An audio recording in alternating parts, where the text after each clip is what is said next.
I'll be continuing the ninth part of Mahabharata. So after the birth of the Kauravas and Pandavas, Pandu died and went in the fire. As well, Madri died as well. So then Kunti had only had the 5 sons. So she went back to Hastinapur with the help of the Munis. And then she went to Bhishma and said, "You're everything to my children, because they don't have a father.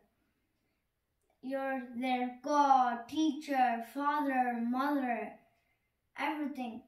And then Bhishma said, "I'll train your children well." And then Bhishma went to Dhritarashtra. And then Dhritarashtra said, "I have a physical problem."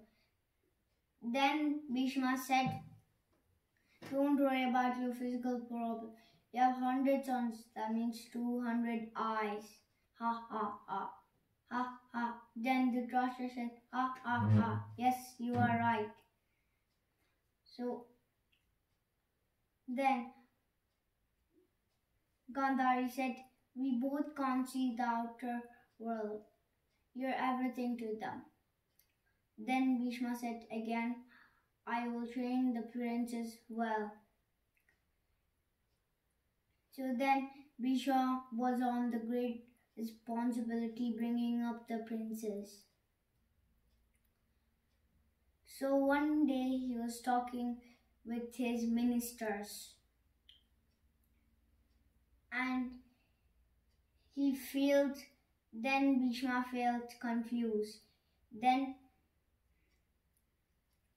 one of his ministers said, "Pitamaha, why do you look so confused?" Then Bhishma said, "The great responsibility lies on us now." Then another minister said, to bring up the princess.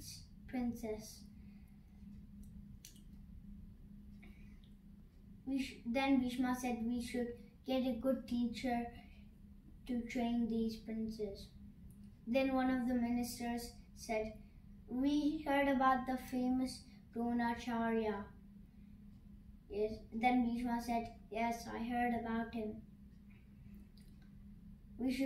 Then another minister said, "We should put our men in search." But then another minister said, "But I heard that Dronacharya left his native village.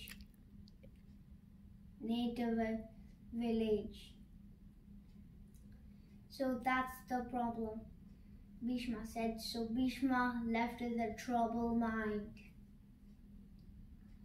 So then, one day, the princes were playing in the ground. And then Bhima threw the ball in the well. Then Bhima said, "Oh no, the ball's in the well. How do you get it out?" Then Duryodhana said, "You put the ball in, get in the well and get it out." Then Arjuna saw an old Brahmin. It was no one else than the famous Dronacharya, the disciple of Parshurama. So Duryodhana, Bhima, Arjuna went to the famous Dronacharya and asked, "Sir, can you get the ball out of the well, please?" Arjuna asked. Then Dronacharya said, "Oh, little master, what will you give me if I get the ball out of the well?" Arjuna said, "Whatever you want." Then Dronacharya said, "Smart kid, I don't want anything from you, dear. I'll get the ball out of the well for you." So then Dronacharya got the ball out of the well using dried grass of blades, and they stuck one by one together, and then he got the ball out. And then the princess ran to the ground and started playing. And after some time, Bhima, Arjuna, and Duryodhana came back. Then Arjuna said, "Sir, who are you?" And then Duryodhana said, "Master, why don't you come with us to our palace?" And then Bhima asked, "Where are you from?"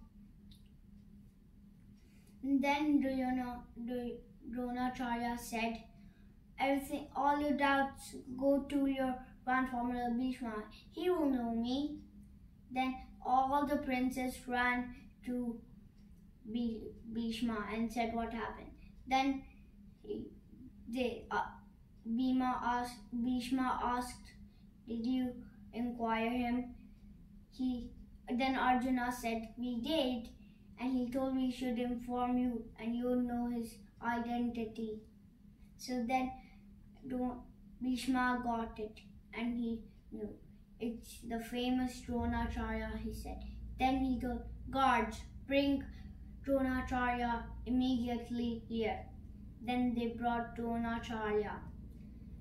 And then he told, "Oh, great teacher, I welcome you to our palace," Bhishma said. "Oh, Pitamaha," said Dronacharya, "I was in search to meet you." And then Bhishma said, "In fact, we were also in search of you. But then, why did you leave your village?" asked Bhishma. Then Dronacharya said, "Did you heard about King Drupada?" Bhishma said, "Yes. When we were small, we were classmates and thick friends. After we finished our homework and schooling, the king told to meet me anytime in seek of help. So after some time, after I got my training done in the disciple of great Parsurama, my father got me married to a lady and I got a son. But then I understood that I didn't have enough money. So then my wife said, "Go to King Drupada in his seek of help." So when I went to him, I faced my worst insult in my life. He treated me like a stranger, and they can only be friendship with equal status. And not only that, he told it in front of the full assembly. So I went to the jungle for life. Bye. I'll be continuing the part 10.